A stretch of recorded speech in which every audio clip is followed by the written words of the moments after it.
আজ সারাদিন যেন কেমন একটা থেমে থেমে বৃষ্টি হচ্ছে।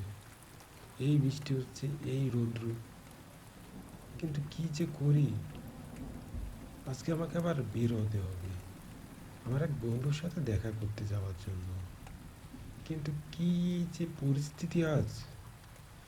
এমন বৃষ্টি বাদলার দিনে কি করে যে বের হব, আবার না গেলেও নয়। এখন তো প্রায় সন্ধ্যা হয়েই গেল। সেই কোন সকালে বেরিয়েছি বন্ধুর বাড়ির উদ্দেশ্যে। প্রায় 20-30 কিলোমিটার রাস্তা।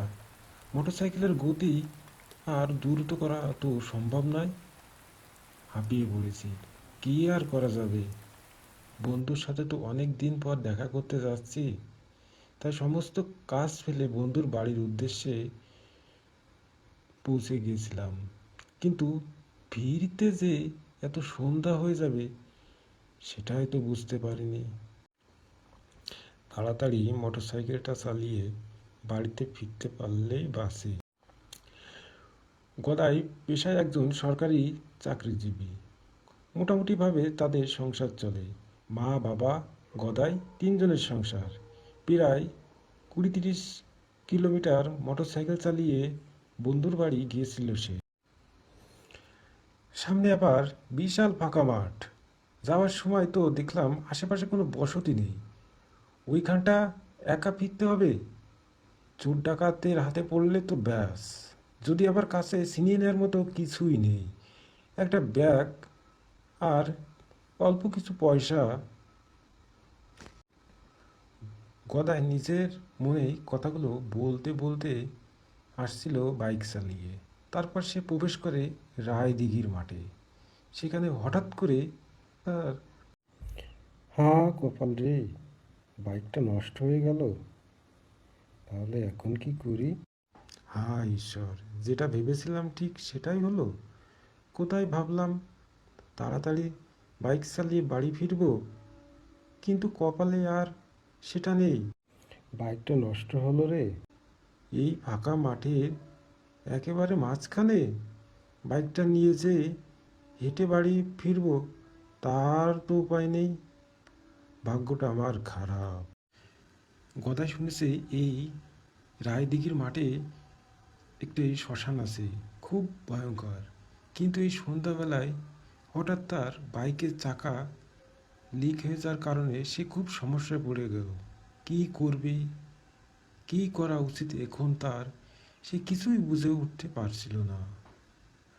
হঠাৎ সে দেখতে পেল মাঠের ভিতরে কিছুটা দূরে আগুন জ্বলছিল বেশ প্রবলভাবে। আর তার চারপাশে সে দেখতে পেল দুইজন কথা বলছে। কে কথা বলছে সে দূর থেকে কিছুই বুঝতে পারছিল না। সে একটু কাছে এগিয়ে যেতেই দেখল একটা মামদো আর একটা শাকচুন্নি তাদের ভিতরে কথা বলছে। সেই দৃশ্য সে দেখে সে নিজেকে আর ধরে রাখতে পারল না। তার মাথাটা ঘুরে উঠল এবং সে দৌড়াতে শুরু করলো।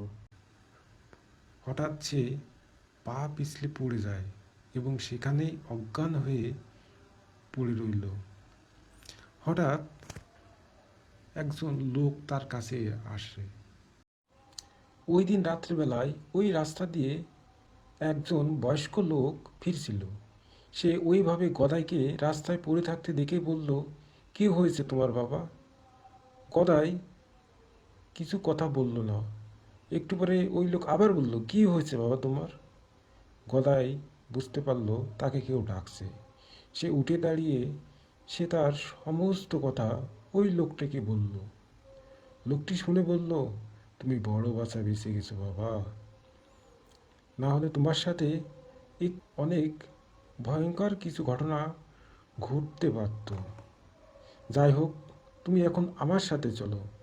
আজ তুমি আমার বাড়িতে থাকবে, কাল সকালে তুমি তোমার গ্রামের উদ্দেশ্যে রওনা হবে। এই কথা বলে তারা দুজন বাড়ির দিকে রওনা হলো। রাতে গদাই শুয়ে ভাবছিল কি হচ্ছে এটা, কি হচ্ছে তার সাথে। সে একবার উঠে বিছানা থেকে দাঁড়িয়ে থাকে, ভাবে, আবার সে বসে থাকে বিছানার এক পাশে, আবার শুয়ে পড়ে। এইভাবে সারা রাতটি কেটে গেল তার। পরের দিন সকালে লোকটির কাছ থেকে গদাই বিদায় নিয়ে সে তার বাড়ির উদ্দেশ্যে রওনা হলো এবং গদাই ভালোভাবে তার মা বাবার কাছে ফিরে আসতে পারল।